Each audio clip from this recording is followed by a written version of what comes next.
Good morning, good afternoon, good evening, everybody. Thank you so much for joining us.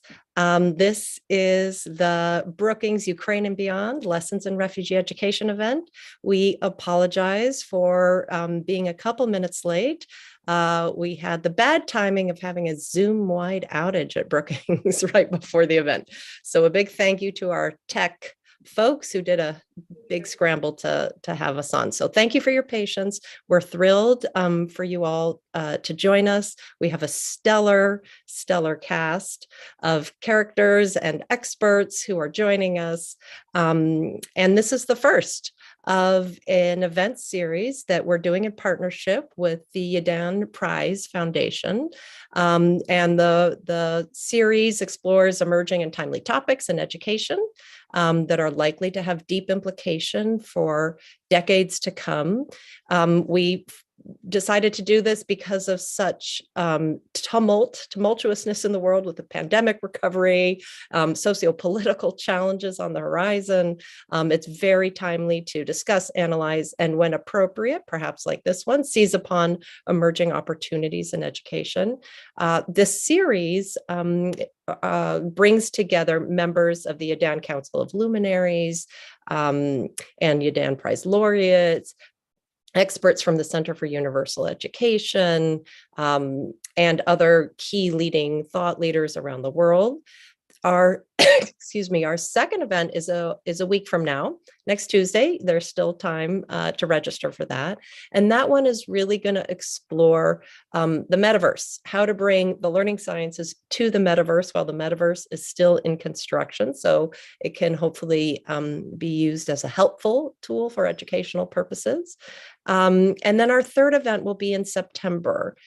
Stay tuned for more information. We don't have an exact date yet. That topic, we're going to be looking at what we really truly believe is a false dichotomy between foundational learning, which is incredibly important, particularly folks' mean literacy and numeracy in the early grades, and the tension between development of social, emotional, and breadth of other sets of skills post-COVID recovery. So be on the lookout for that. I want to give a big thanks to the Yadan Prize Foundation for being great partners in developing this. I also want to thank them for respecting our independence, because as everybody knows, Brookings is committed to quality and independence and the impact of all of its work. So today's event, I'm the director of the Center for Universal Education, and I have the pleasure of introducing our moderator, who is a fellow with us here. And before I do that, I just wanted to underscore how important this event is. And the topic of the event is the refugee crisis is one globally that has been with us for decades and decades and decades, but it is growing. According to UNHCR, the world now has 100 million refugees, and that is an alarming number, and it's only projected to grow, particularly with the climate crisis. And we are very focused on not only thinking about the refugee education crisis, the urgency of the response, but how can we as a global education community really develop a strategy to address this in a long-term sustainable way. We truly believe that this is a topic that's not only important to us in global education who care about the human rights of every young child and youth to get a good quality education, but it also should be really at the heart of the global peace and prosperity agenda for other actors outside of education. So that is why we are really committed to this topic. And I think without further delay, I would like to invite Mesa Jalbout, who is a longtime CUE non-resident scholar, has been deeply committed to refugee education, herself having been a refugee as a young girl, and who prior to CUE has been the director and CEO of two foundations. and also the head of education policy at Global Affairs Canada. So Mesa, over to you. Thank you for leading this great event. Thank you so much, Rebecca, and thank you to everyone who has joined us for this wonderful event. I have the pleasure of moderating the discussion here today. And before introducing our stellar panel, I just want to set the scene for the discussion that we're having. As Rebecca just mentioned in her opening remarks, for the first time, UNHCR has recorded that 100 million people have been forced to flee. This figure has more than doubled in the past 10 years and pushed significantly, of course, in the last few months alone by the Ukraine crisis. I interviewed the High Commissioner of Refugees on my podcast, The Impact Room, only a couple of days ago. And I can't help but mention how struck I was by how alarmed he is at those rising numbers and what the implications are for those of us working on refugee education. He said, and I'm paraphrasing, the world has become very bad at managing crisis, inefficient in working together, in causing more and more people to be affected by protracted crisis. He also said that UNHCR is increasingly having to manage in very complex situations caused by climate change and inequality on top of conflict, and that he expected those numbers to continue to rise. Indeed, the International Organization for Migration estimates that anywhere up to 1 billion people could be displaced by 2050. Just this morning, Education Cannot Wait released a new study putting the number of school-aged children requiring education support at an estimated 222 million, up from 75 million in 2016. This figure, of course, includes the need to support the 5.7 million school-aged children who have been affected by crisis in Ukraine, but it also includes an additional 120 million children who are in school in crisis-affected situations, but not achieving minimum proficiency in math or reading. It is with this backdrop that we are having today's event. What are the implications of this surge in refugees for education? How do we reach millions more children? And what can we be doing better? So to shed light on all these questions and much more, I have the pleasure of introducing our panel, and I'm going to ask them to turn on their camera as I introduce them. First, I'd like to introduce Dr. Aram Mariam, who is the Executive Director of BRAC's Institute of Educational Development at BRAC University in Bangladesh. She has extensive experience in scaling up education interventions, and since 2018, she's promoted BRAC's Institute for Education Development's vision of education, system quality, and equity in partnership with the public sector. The globally recognized Play Labs and humanitarian Play Labs has been developed under her leadership. Welcome. I'd like to also invite Zarlash Halamzai, who is the founder of AMNA, forcibly displaced from Kabul, Afghanistan, when she was only 11 years old. She arrived in the UK at the age of 15. Zarlash founded AMNA in 2016 after returning from the Syrian border, where she had advised INGOs on education and child well-being to help refugees dealing with the emotional fallout of violence and displacement. She has previously worked for several aid and education organizations and was a fellow of the inaugural class of Obama Fellows. Welcome. Next, I'd like to invite Victoria Knapp, who's the president of Unbreakable Ukraine Foundation. In Ukraine, she was responsible for adult training and development in international and Ukrainian companies.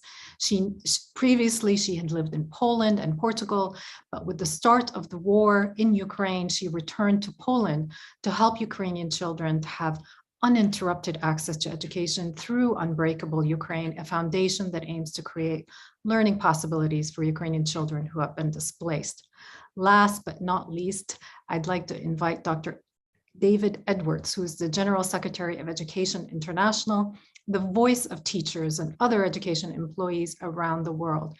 Through its 386 member organizations, Education International represents over 32 million teachers and education support personnel in 178 countries.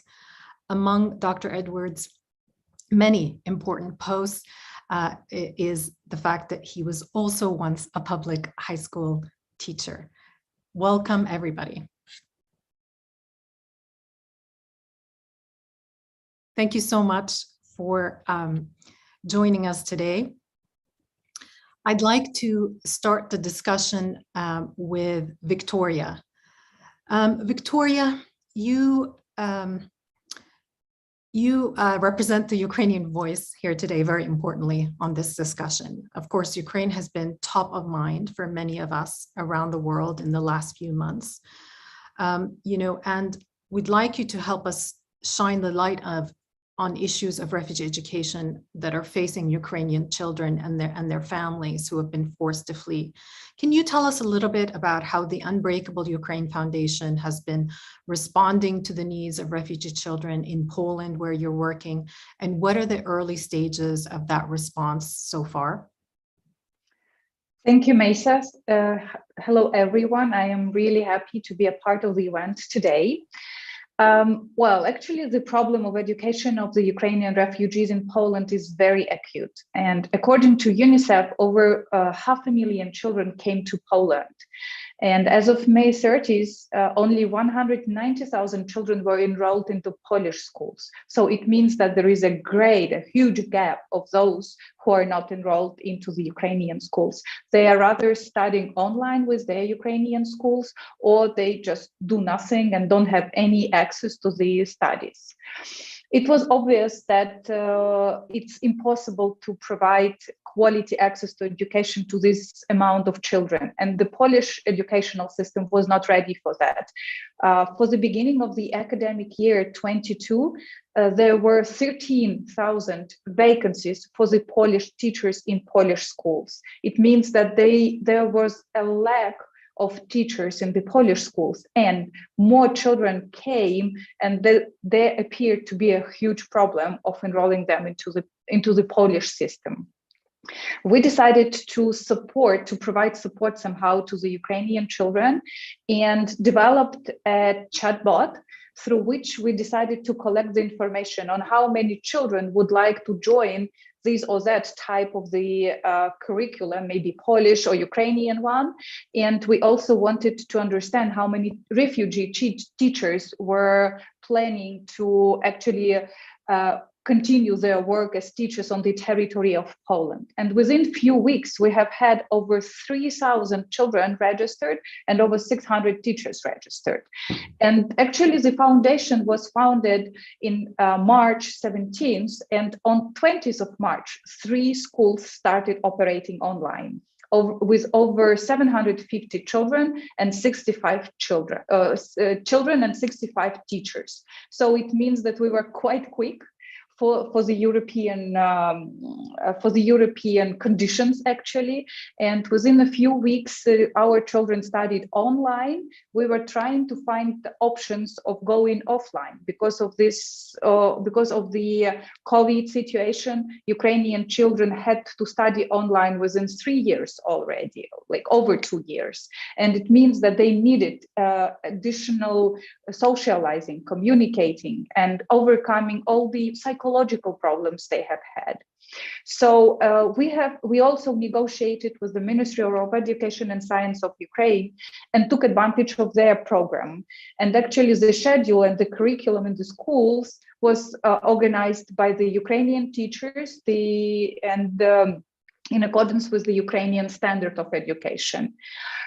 I see a few problems which Ukrainian children have so far in Poland.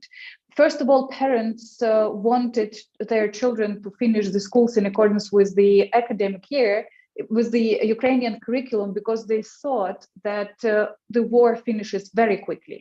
And in a month or two, they will come back to Ukraine. Definitely, they were frozen, and they didn't want to actually somehow change their life. They thought it was a temporary decision. Another problem is a language barrier. It means that children, despite the fact that the languages are similar, there was a problem for the children to just stay in a Polish school and study in Polish. This is a completely different system and completely different curriculum. And definitely parents are uncertain on how long they will stay in Poland, whether they will go further to some other Western countries or come back to Ukraine. I am convinced that we have fully met the needs of the education of those children who were enrolled with us. And thanks to the financial support of UNICEF, we also provided children not only with the formal education, but also with non-formal education. And we have already started summer activities for over 3,000 children for the whole summer. Victoria, it sounds like many of the challenges that you're facing have similarities to the challenges that organizations serving refugee children in other parts of the world have faced. So I'm really glad we're having this discussion with a group that has served refugee education or has served refugee children in many parts of the world. And I think, one of the valuable things about this is the exchange. Zarlust, I want to move to you now and ask you about the work that you do and how it fits into the context of refugee education. Of course, a key dimension of education in refugee context is the necessary attention not only to children's academic skills, but also to their social and emotional skills. This focus lies at the center of your work. What are the biggest considerations to keep in mind for policymakers, program implementers, and educators as they think about supporting children's social and emotional well-being? Hi, Maisa. Hello, everyone. Really glad to be joining you on the World Refugee Week this year, which is all about healing. So I'm really glad that's being highlighted this year through the World Refugee Day. So for us at AMNA, we really focus on addressing the interruptions that children experience and their sense of safety and their routine and what happens to children and families when they go through incredibly potentially traumatic experiences. So our work is all focused on helping children return to that sense of safety in their body and their relationships and the way that they interact with other children. And for us, that's the foundation for for everything else, before children can learn, before they can develop the skills that are necessary to go through school, to the relational skills that we will all need. Children need to feel safe and return to that place of childhood where they can play freely with their peers, where they feel themselves again. So that to me is, and I think the reason is the focus of our work is because we feel very strongly, and I think there's an enormous amount of evidence to support this, that is the foundation for learning anything. So when thinking about how to support refugee children and their education, I think there's a number of different considerations that we need to make. First of all, meeting families and children where they are. And I keep mentioning families because I think supporting refugee children, particularly the younger ones, really the success of that depends on how well we can engage parents and make sure that they're involved in the care and education of their children and really support them because they're also going through a really difficult, traumatic circumstances, and they're the best, shield for their children. So we focus a lot of our effort on supporting parents as well. And that means that, children and parents arrive, for example, to our session, which are informal early childhood development sessions with all kinds of feelings and carrying all kinds of things that they've been through. And in our sessions, everything is welcome. And we train our facilitators and we train our partner organizations around the world to be able to welcome all feelings, all adversity, and be able to deal with that. So that means that when we're thinking about teachers is, one thing that I always advocate for is resourcing teachers so that they can work with refugee children in their classroom, recognizing that most of the time teachers are already under enormous amount of pressure before they even having to contend with an influx of refugee children. So that resourcing of schools and children and teachers is really, really important. I think making sure that there's a robust connection with civil society and the state education. So AMNA works in several different countries, and most of those countries haven't been able to address education for children in the way that it should be. So most of the time, refugee children access informal education rather than state-run education, and making sure that there is a pathway for civil society to be able to refer children to schools, and working with the teachers and the school system to make sure that children can make that transition as smoothly as possible, I think is also really, really important. And, you know, and kind of recognizing that what refugee children and families will continue to go through all kinds of adversity. So even when you're resettled in a third country, you know, they will experience isolation, probably poverty, because most of the time people lose their livelihood. And so that long-term vision of how to support refugee children and family, I think is really important for policymakers. So my experience of different education programs, it's not everything, but a lot is basically that it focuses on a tiny part of the problem. And I think we need to have a much more expansive long-term plan and view for how to support refugee children from early childhood all the way to when they leave school, because the adversity that they're experiencing doesn't stop when they resettle in another country. It continues, it just changes its nature. So we need to be able to respond to that. Thanks so much, Zarlash. You said so many things I'd love to comment on, but we're short on time, and I want to get to the our next two esteemed speakers. And I want to just assure everyone, because we started a little late due to technical difficulties, that we will in fact add that time at the end. So please stay with us if you can. I also want to invite you, because I can imagine that there are a lot of questions and comments, to send those to us through events@brookings.edu or on Twitter using the hashtag @BrookingsyDanPrize. I want to now invite to get into the discussion, because I know she has a lot to say, particularly about what Zarlash just talked about.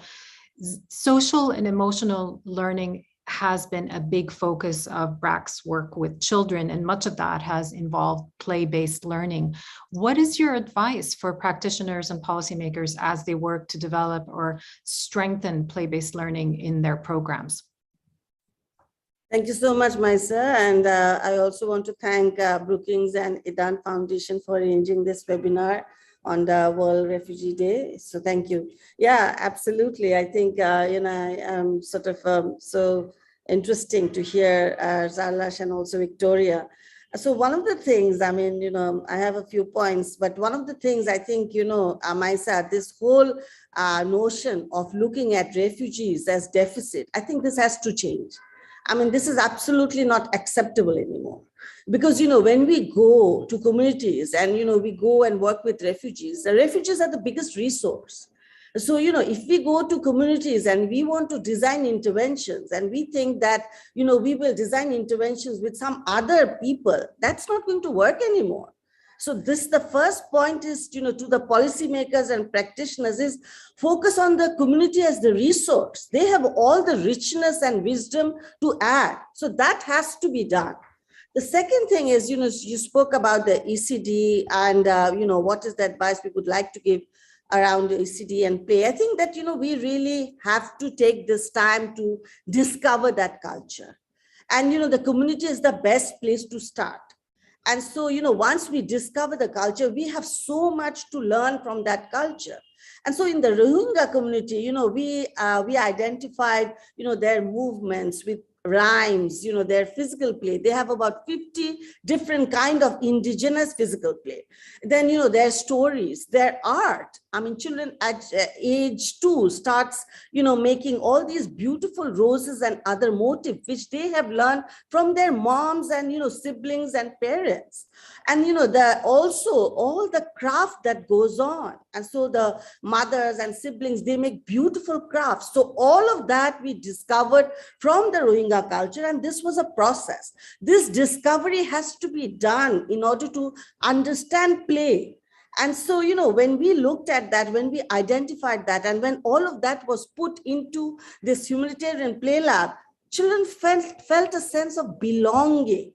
That belonging, that cultural identity, that yes, this is mine. This is how I used to live in Myanmar. So that sense of belonging is so very important for the socio-emotional development. But we didn't stop there. We just, we extended it to identifying what were also the issues with the caregivers. So what is it that the caregivers wanted to speak to us about? What is the language for mental health expressions? What is that language? What is the culture? How do people, how do mothers, how do women who are pregnant, how do they want to interact, about their issues? So that led us to understanding that, in the Rohingya culture, they would like to speak one-on-one. And, in areas, in spaces where they are comfortable speaking. So these are very different to other kind of models that we see. The Rohingya are not comfortable with going to a place which is to seek mental health. Instead, we have to have designs that where people who are trained, they can go to the houses of the children in order to speak to the women, to the moms, to the children. And so these are the ways, the ways and practices that we had to discover in order to really understand how to provide psychosocial development, how to provide psychosocial support, but also how to develop that curriculum on socio-emotional development. So what I've really told you, Maisa, today is that one is that the community is extremely important. We cannot do anything without engaging this community, and the culture of the community is very important. Second, I've told you is that with ECD and play, we have to start with the community. Discovery has to be there. The third point is when we look at psychosocial support, mental health, socio-emotional development, again, we have to engage with the community to understand what is their expression, what are their practices.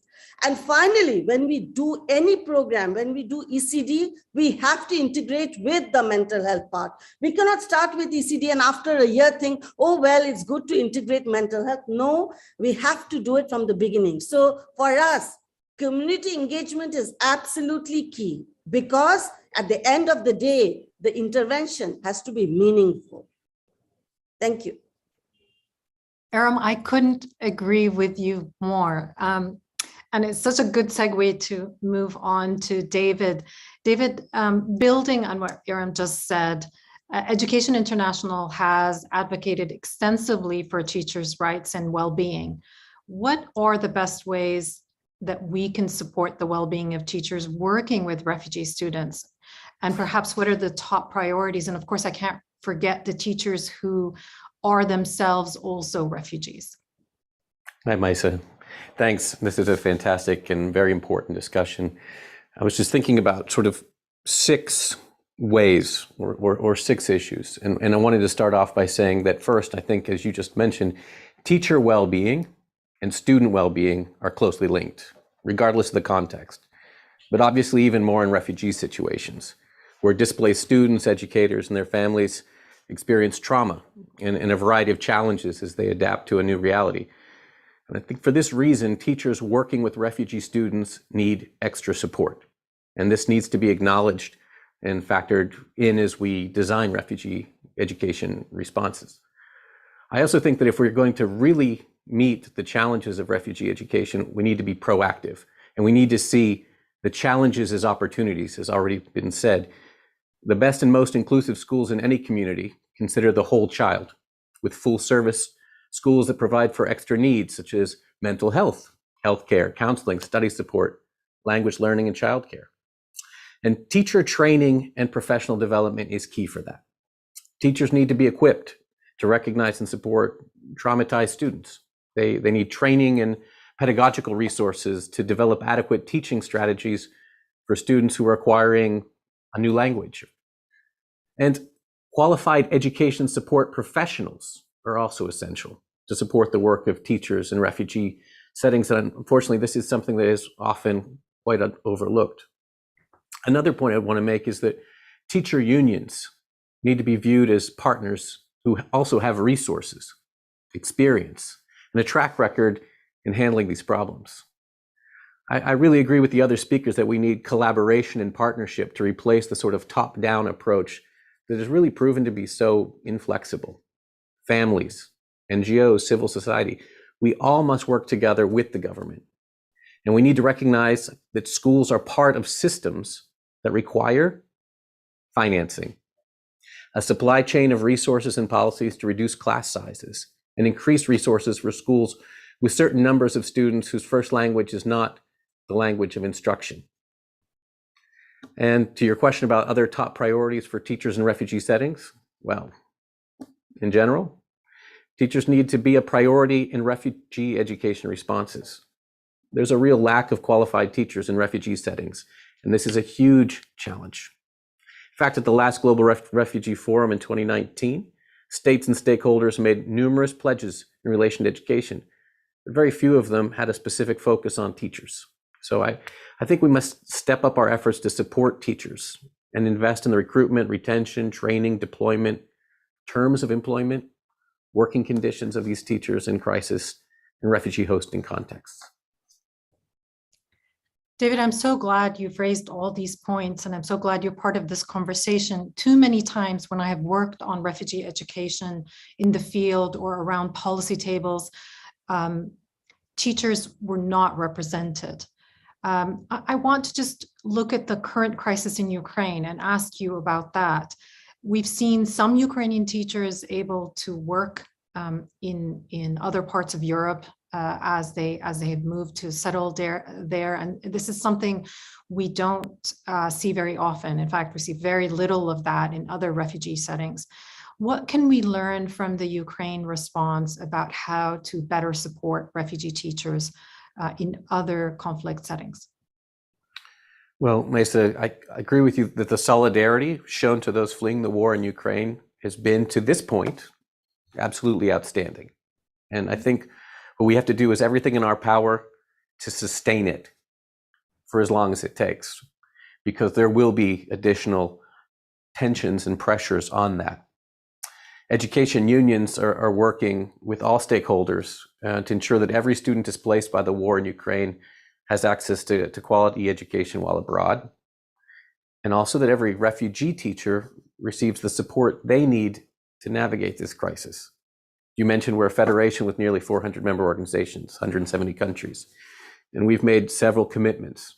And our member organizations will continue to coordinate and work across borders to ensure all refugee students have access to quality education, and all refugee teachers are supported throughout this crisis.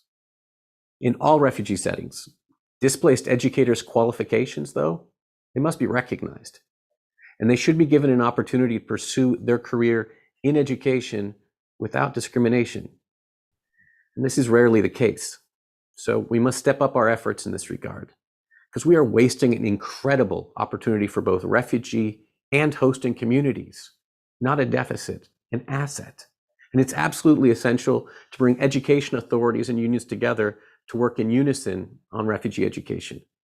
I was thinking about in Uganda, where our affiliate UNATU has been working with teachers, learners, and other education stakeholders in refugee camps in the north.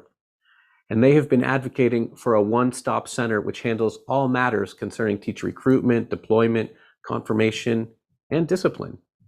And they've also engaged with refugee teachers working in refugee camps to familiarize and comply with what's very important, which is a teacher's professional code of conduct. And they're working with civil society organizations who have been employing teachers in refugee settlement areas. I think that this sort of cohesion between different stakeholders, it needs to extend deeply into the community between families and specific school systems. Schools are the heart of our cities and towns and villages. and should be the focus of an inclusive approach to refugee situations.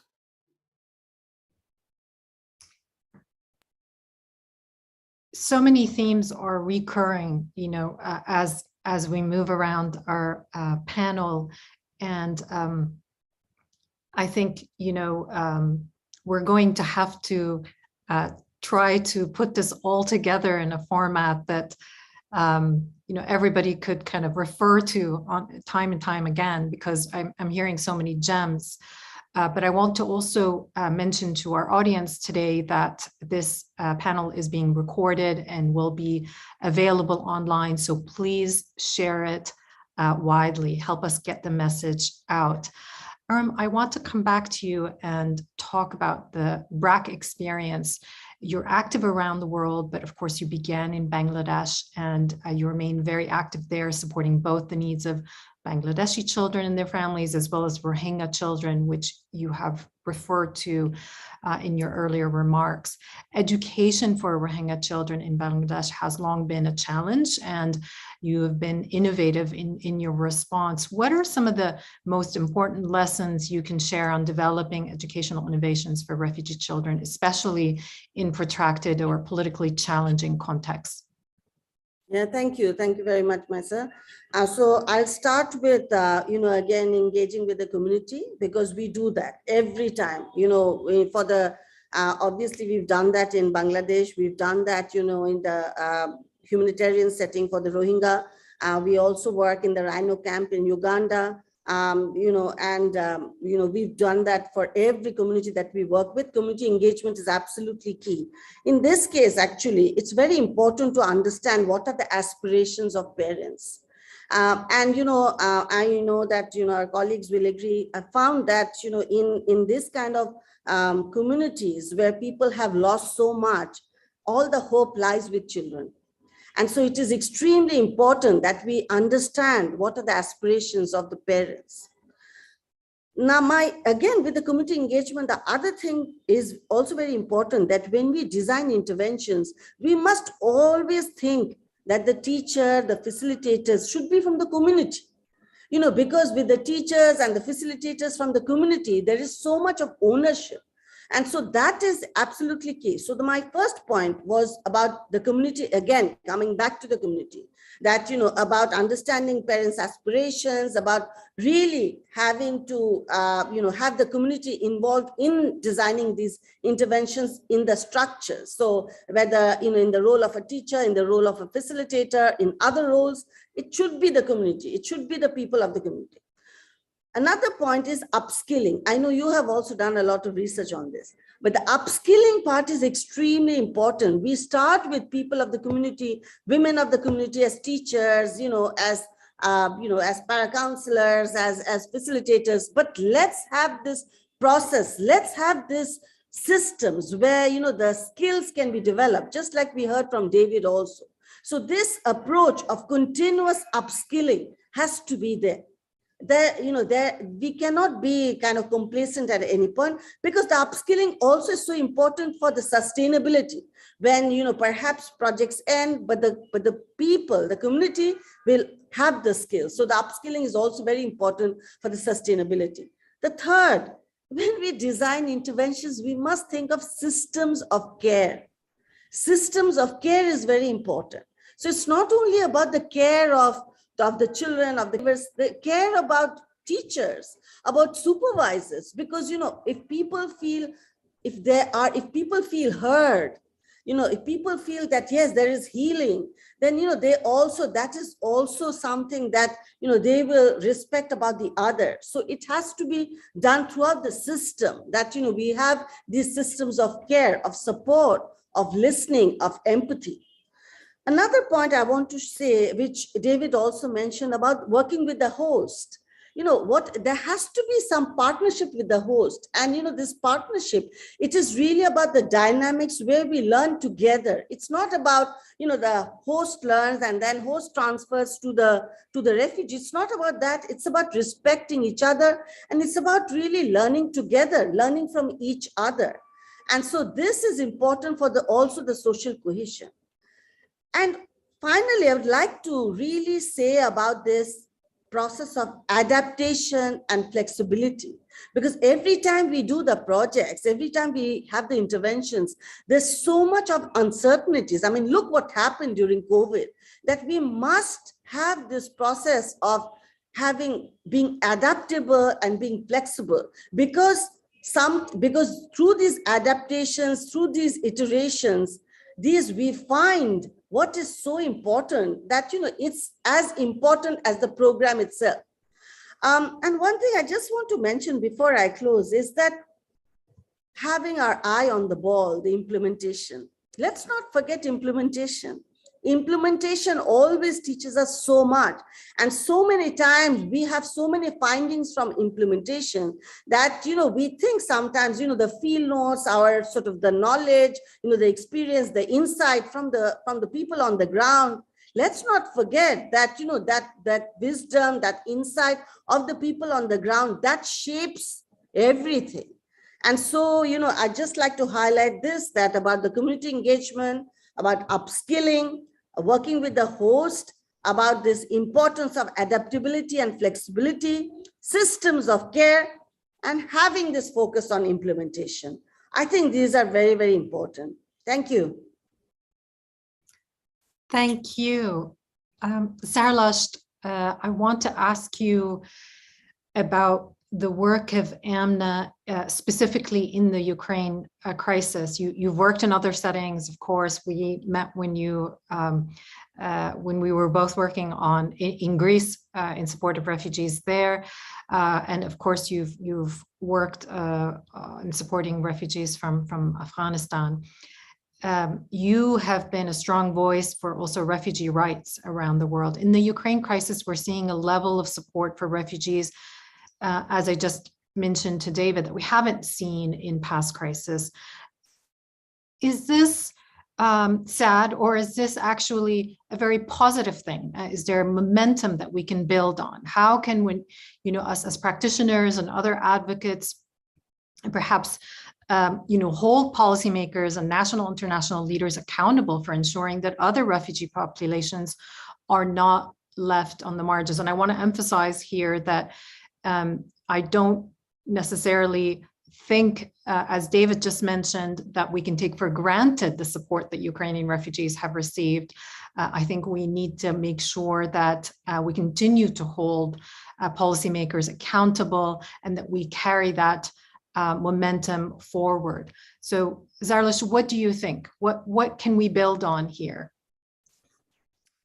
Thank you, Maisa. Before I answer your question, I just wanted to reflect on some of the things that have been said and the themes that have been brought up. And I think it is quite complicated, all of it. But to me, you can actually organize it in a way, in quite a simple way, that if governments, and I emphasize government, state-led interventions, because civil society cannot deal with the influx of 100 million refugee children. So the interventions have to be led by policymakers at a state level. So the first thing is a recognition of the needs of the refugee children, the host community, and the educators. If you have that recognition, you're able to then resource. So David mentioned money.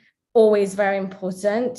Financially resourcing schools is really important. I will forever remain in debt of my English as a second language teacher, who not only taught me English at the age of 15 so that I could access the curriculum, but was also a translator of British culture, my counselor. Teachers perform all kinds of roles that we don't necessarily recognize, and the way that, we pay them or recognize them.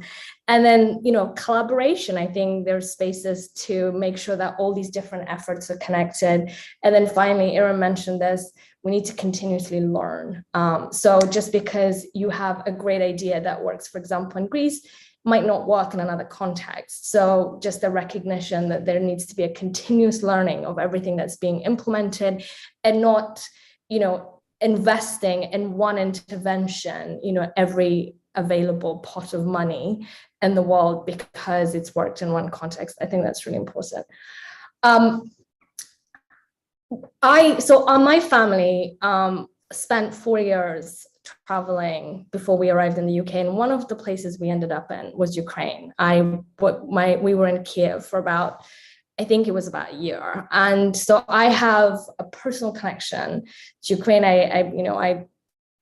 We were the only refugee family in the street that we were in, and we were treated with enormous amount of care, actually, in that context. So when the Ukrainian crisis happened, I was heartbroken, and we really at AMNA, we really wanted to do something that supported Ukrainian children. So our emergency response is focused on supporting civil society organizations in Ukraine and in the surrounding countries that are already supporting refugee children. So we see our value as investing financially and building, upskilling the educators that are already working with refugee children who may not have the necessary training to deal with the trauma that children are bringing to their sessions. So that's what we're doing. And so I traveled to Poland and to do an assessment, to meet with the civil society institutions. And I was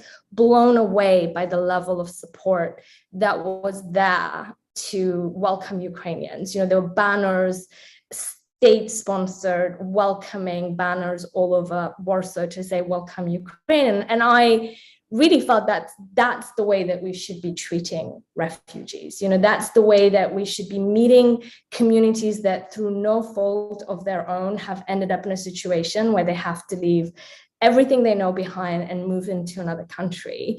But I couldn't help but feel a deep sense of sadness and anger as well at what was happening just on the other side of the Polish border to Syrian, Afghan, and Iraqi refugees who are trapped between Belarus and Poland. And, not only are they not getting the kind of care that is available that we now know we can provide, even my government in the UK, which is extremely radical and is deporting torture victims to Rwanda at the moment, they have a scheme for Ukrainian refugees. So we know that we can do this all over Europe. And so I feel that because we know that the states can do this, we can now, as civil society, as policymakers, put pressure to extend this to everybody. To make sure that all refugees from, even if they look like me or look like Victoria, we have the same needs and the same experiences, and we're all human beings. So if we can put pressure on governments to stop playing politics and treat all refugees as equal, I think that's what we need to be doing. So it does give me hope, because next time there's a refugee crisis and different politicians stand up and say we can't do this, we know that that's not true. We can, and we have, and we just need to extend it to everybody. So true. Now I want to come back to Victoria, who's heard a lot of these comments about the differences in the response to Ukrainian refugees versus other refugees, but you're really in the thick of it. You're still seeing that despite the welcome, despite the support, there's still so many challenges to deal with on the ground. Do you think organizations like yours, who have just started, a few months ago, schools are connecting to schools and in other places, with policymakers? Are you connecting to national, international organizations with experience and benefiting from other crisis and evidence-based expertise? And do you foresee that you're able to even contribute to shaping the kind of future policy dialogue that we're all hoping will result out of all of this? Oh, well, I would say that all of us were not ready for what has happened, actually. We didn't believe it would happen. No one believed despite all the information which we received from the American organizations. No one believed that. And actually, when war, the active war, I mean, the full-scale war started on February 24th, people were shocked, you know, and actually Poland was also not ready for welcoming so many people to their country. And actually, every day I say thank you to every Polish person who supported Ukrainians. Really, I am so much grateful for them, and you really feel this support. But on the level of the government, you feel this gap between saying and doing. You know, when the government says that all Ukrainian children need to be enrolled into the Polish system, this sounds really good. And parents would love too, but they are refused because there are no places. And there are no vacant places for the children to be enrolled. You know, moreover, the government does not let Ukrainian initiatives or schools to be open on the territory of Poland because there shouldn't be two parallel curriculums in one country, Polish and Ukrainian. And it means that we can have a scalable model of providing children with an uninterrupted access to learning, following their, for example, Ukrainian curriculum with extra Polish language classes for smooth adaptation of the children into the Polish system later on. But we are not able to do that because there shouldn't be any parallel curriculums, you know? And the Polish system cannot support this huge amount of children. So we definitely need more changes on the government level, and we need more dialogue between the Ukrainian Ministry of Education and Science and Polish Ministry of Education and Science to come to the common understanding on how to respond to this crisis, actually. First of all, and secondly, actually, no one was aware of what to do and how to respond to this crisis and where to go, because actually there were no offices of huge international organizations in Poland who could quickly react to the crisis, and they were quickly created, and the temporary staff was participating or involved into reactions. Now they finally have this stable staff, and we can continue our cooperation.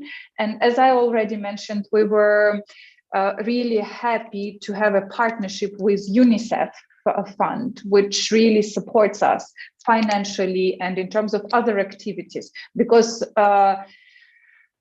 response to the crisis requires money. This is what we have already mentioned.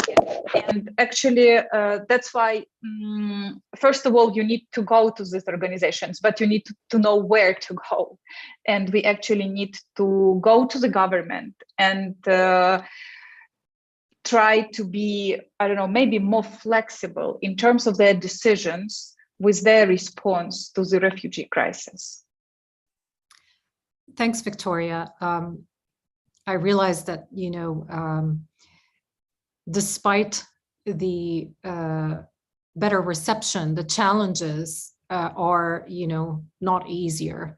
You know, this idea of the fact that there's a gap between what we're led to believe or, you know, the overall you know, political aspects of it don't necessarily translate into action on the ground, and there's much room for improvement. I want to now allow our participants to ask their questions. We've received some questions on Twitter, on email. I want to go to those, but before I do that, can I just ask each of you in 30 seconds, if you can, to, you know, tell us what is the one thing you would like the audience to take away as they think about refugee education, whether it's in Ukraine or beyond. And I realize that's tough, but you know, there have been so many incredible, important points, and we try to reflect that in as much as possible. going forward. But what is your key message for each of you? Can I start with Iram, because you're always ready? I think community voices is so important, and whatever we think we want to do with the refugee, children for their future, they have to be involved in this. You cannot have a future about refugees without speaking to the refugees themselves. Thank you very much. David? Well, for me, we have to, the focus needs to be on the system, not on the market. We've talked about the fact that Filippo, you said in the podcast, said how unprepared we were. And I keep thinking that the thing that we learn from history is how very little we actually learn from history. And the fact that to build strong systems with the participation, with the involvement, with the resourcing, so that they have the conditions to meet the circumstances in the moment is really what we're going to need to not keep trying to reinvent the wheel each time these crises, which will continue in all sorts of different ways going forward. So it's the system. Yes, very poignant. Zarlash? For me, it always comes down to politics, because the way that we treat refugees as a whole, the way that we support refugee children is all down to the political climate and what the states and politicians are willing to do for refugees. So if, the one thing that I would ask everybody who's listening to this panel is, how can we maintain a sense of solidarity for refugees and pressure to make sure that there is humane treatment of people who, like Victoria said, from one day to the next, your life is turned upside down and you really have no choice in what's happened to you. So how can we continuously pressure our politicians to support refugees in the way that we know we can and that they deserve? If there is political will for that humane treatment, it will necessarily translate into better educational policy. And Victoria? What I can say is that refugees, the first thing they do, they lose ground under their feet.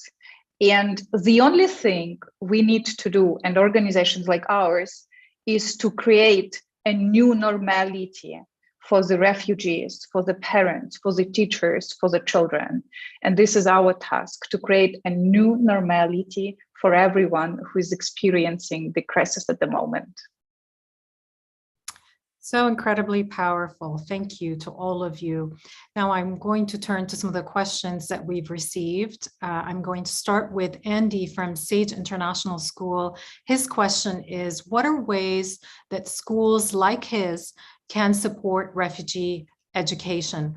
That's so important. Schools often ask that, and we as policymakers, researchers, we don't necessarily address schools and help them, even though they are so key. Who would like to take that question?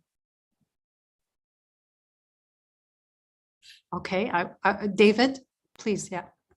Well, I think you have people from schools that can talk to that too, but one of the things that we found very powerful is creating refugee welcoming communities. And schools have a lot of assets and ability to actually create those conditions within communities by bringing people in to talk, by doing trainings, professional development, hearing the voices of refugees, thinking about that otherization process that is happening. We talked about the politics and other things and empty promises that are out there, but really trying to build that from the school out and building that refugee welcoming community and those values in the community and the teachers and the students and the parents.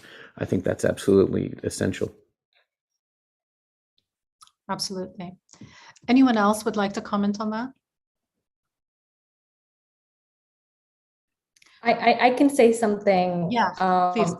Just from personal experience. So when we arrived in the UK, the school was absolutely the gateway to everything for us. Like I said, we had English as a second language teacher. It was if my mother had a question, she would ask my form tutor. So they really, function as a kind of a way for integrating refugee families. And I think, just what David describes in terms of making sure that all kinds of services can be referred to from schools. I think that could be like a really good way of making sure refugee families have access to other things, because that's often what happened in my personal experience.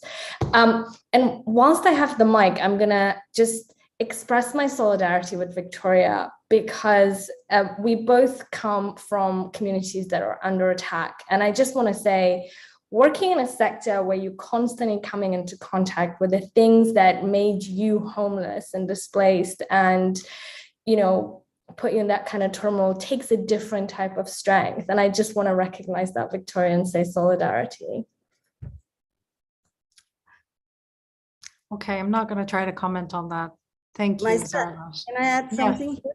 I think please do. what Sarlash said just now about, the solidarity and really support, for Victoria and of course for Sarlash. I think that, for those of us, I have not been a refugee, but my country was under attack. And when my country was under attack, then, at that time, I remember that, my mom, she would show me the way that where to hide when the country was under attack, where I would have to go and hide. And so when we went through experiences where our culture was under attack and we couldn't sing our song or speak our language.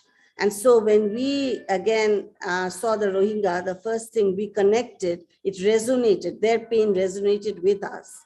So I think that, this, when we do, even the question about the refugee education, I think it's very, very important about refugee education in school. It's very, very important for all of us, for this solidarity that, there are people who come under such painful circumstances that we might be living miles away, thousands of miles away, but it is still that, we are with them, we feel for them, because this is something that should not really happen to children. But when it does, then it requires all the support from all of us, including the schools and systems and societies and governments. But we have to step up the support for the advocacy of refugees.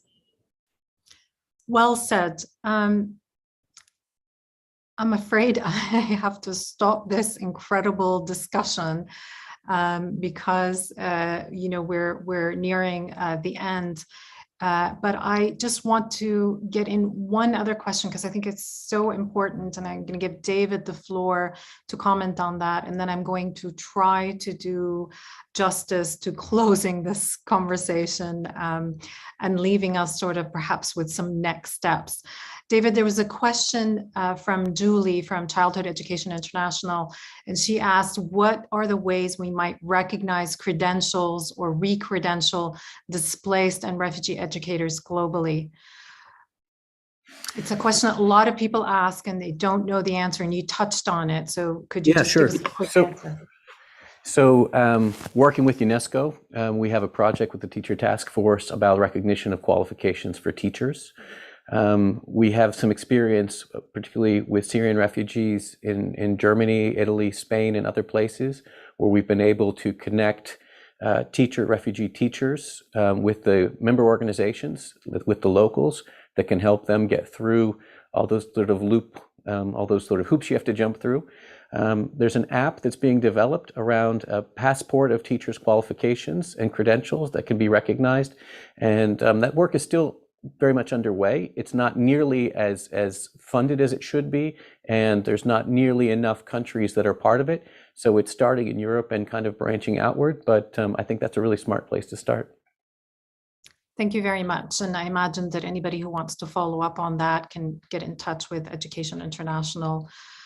I want to thank all of the panelists. And like I said, I probably won't do justice to summarizing the conversation, but let me highlight 5 points that were raised. First, we heard that we must approach refugee education and refugees themselves as an asset mentality, not a deficit mentality. This applies to refugee students, to families, to the communities, and of course to teachers. Along with this, community engagement is essential. And here, we have to look widely across the community, and particularly to parents and families who often do not get the support that they need. And we've heard from Zarlash and others that support to families is so essential to supporting children and specifically students.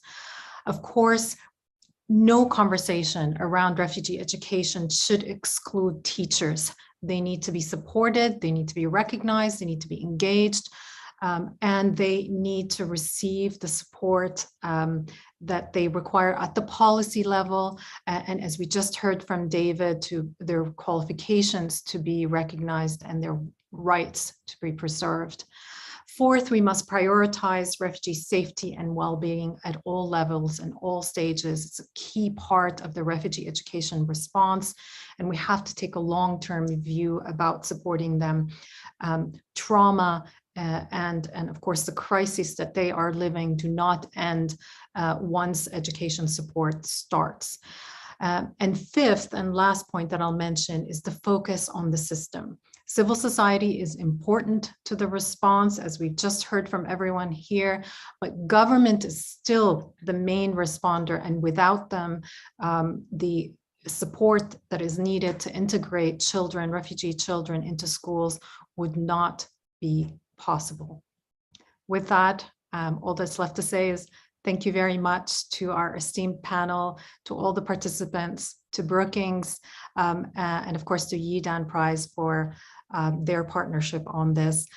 Please do share the recording that's going to be available on the website, and send us your comments, your feedback. We'd love to know what else you would like us at the Brookings Institution at the Center for Universal Education to discuss in terms of refugee education. Be well.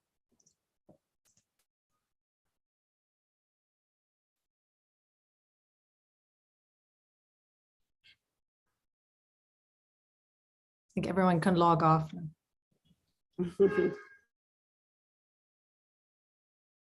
Thank you, Maisa. Thank you, everybody. Thank you so much.